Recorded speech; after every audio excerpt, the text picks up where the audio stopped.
historically speaking, the climate change agreement, I think, is the most important one. And it's a great tribute to Secretary-General Ban Ki-moon.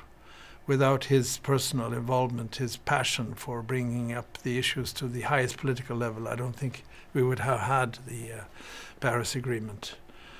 I myself was very deeply engaged in the Sustainable Development Goals that were negotiated. The process has lasted almost 4 years. And it was a joyful moment, 25th of September. It was actually the day the Pope Francis visited New York, and he gave his blessing to the SDGs, these goals. And that evening, I remember, I went to bed with a smile.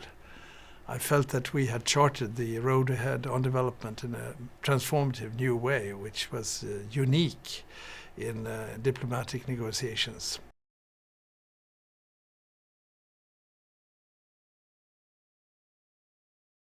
I knew it 5 years ago.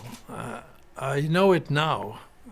It seems so difficult to learn that lesson, namely that we must, in the UN, but also as human beings, understand that we must deal with problem early on.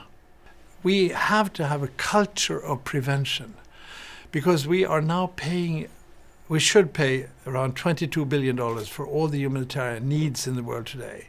Unfortunately, we only receive half of that.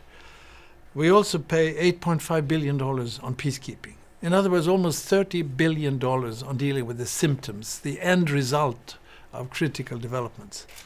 The strategic long-term thinking is lacking in our societies. Wow. I think we really need to have a good look in how we organize ourselves in today's world, accepting international cooperation as a given in today's world, but also making sure that we act preventively to show that we can more effectively defend our institutions.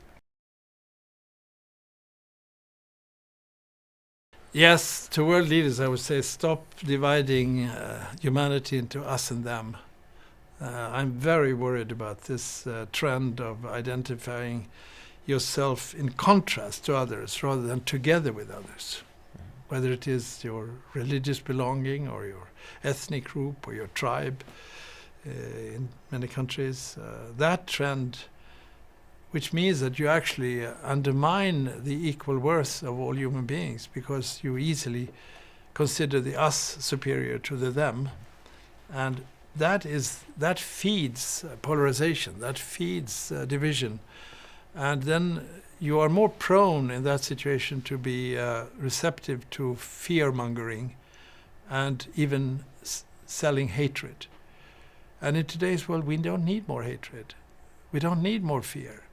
We need more hope and realization that we live together. The most important word in today's world is, in fact, together.